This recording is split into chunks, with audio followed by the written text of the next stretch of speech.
We are going to make 2 sourdough pizzas today, from feeding your starter all the way to finish.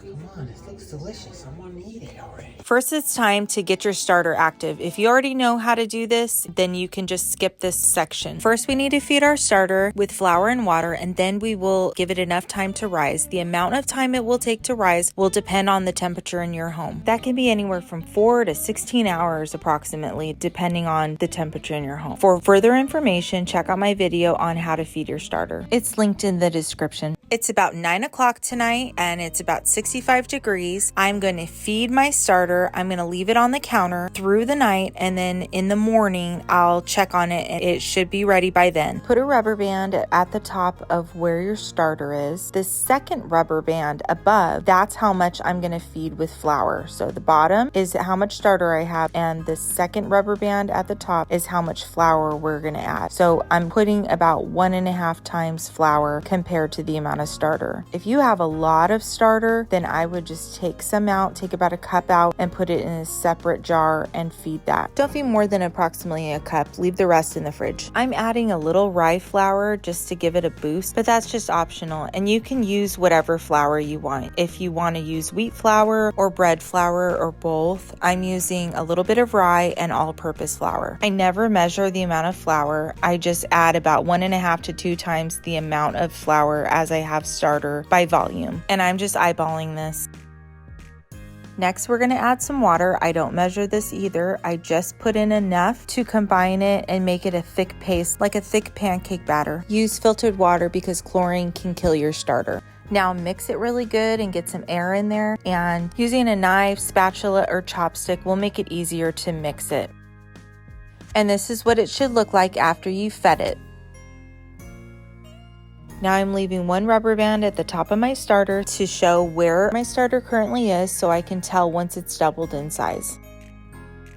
Now I'm just going to put a napkin to cover the top and use that second rubber band to keep it in place. I'm just going to let this sit on the counter until the morning. If my house was warmer, I would do it earlier in the day for a few hours. Here's the next morning at about 9 a.m. So you're looking for it to have at least doubled in size, possibly even tripled, and you want those big fluffy bubbles.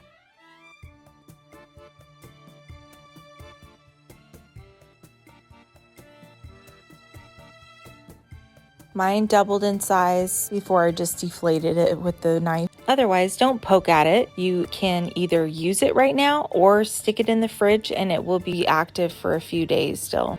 Now let's make the pizza dough. Start off with 3.5 cups of all-purpose flour. Next, add 1/2 cup of active sourdough starter. I made this starter yesterday and then I placed it in the fridge, so it's still pretty active.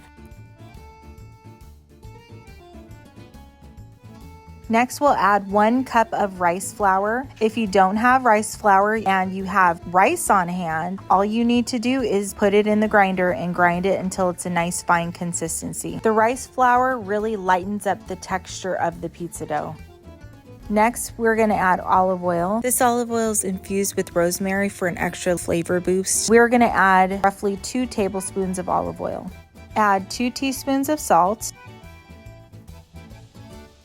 Give it a good mix.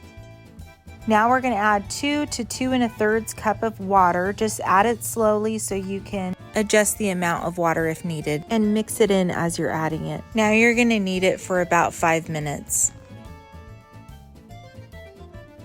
Then place a lid on it and let it rise until it's at least doubled in size. Okay.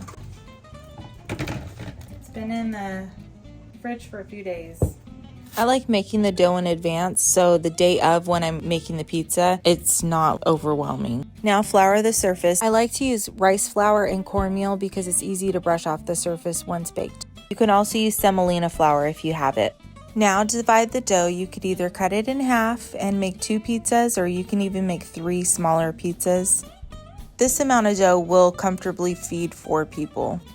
Now I saw this little trick off a pizza restaurant, so I'm going to use this pan to help keep the dough a nice round shape.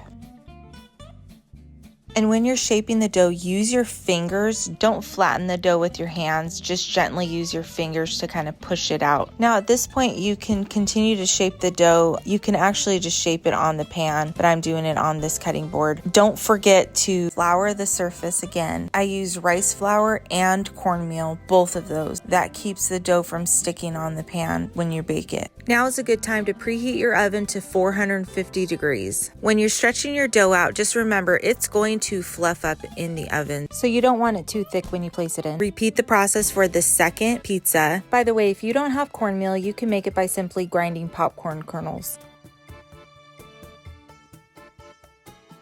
Once the dough is on the baking sheet, then you can add olive oil and just spread it throughout. Make sure you get all of the edges.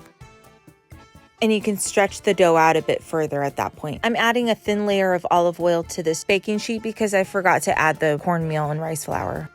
Now it's time to make the pizza sauce. You can also make this in advance. Heat up a few tablespoons of olive oil in the pan. I added about 4 to 5 cloves of chopped garlic, half of a chopped onion, a few teaspoons of oregano, salt and pepper to taste. You can also add a little bit of sugar, rosemary, basil, and thyme, but I'm just keeping this one simple. Now add a few scoops of tomato paste or some sugar if you don't have it. Add a few bay leaves and just let that heat up for a bit to bring out the aroma. Now add half of one of those large cans of crushed tomatoes, tomato sauce, or whole tomatoes. I'm using whole tomatoes right now. The San Marzano tomatoes are really good. Let that simmer for a bit. You can take an immersion blender to it if you want it nice and smooth. I'm just chopping it up roughly. While that's simmering, let's get back to the pizza. Now place your pizza dough in the oven for about 10 minutes. This will help prevent your pizza from getting soggy when you put the sauce and the toppings on. Now prep your toppings. I recommend chopping them in advance if you have time. I also recommend patting the tomatoes dry and squeezing out the liquid from pineapple if you add it. After 10 minutes, take the pizzas out.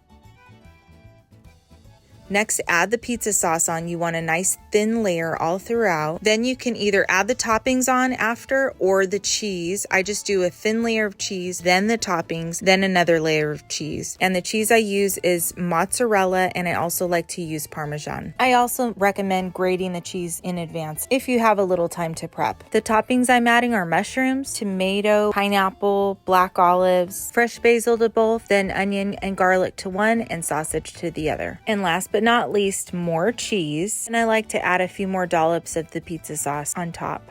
Now stick it in the oven and bake it for about 15 minutes. Just check the bottom with a spatula to make sure it's nice and brown. Then slice it up and it's ready to enjoy. I decided to cook the second pizza for a few more minutes. Now that's the golden brown crust I'm looking for. I cooked the second pizza just a tad too long, but it's still good. Now let's see how these pizzas measure up. Delicious! And here are 2 more pizzas that I made with the same recipe. Only this time I used about 2/3 of the dough. Can you make pizza? Yes.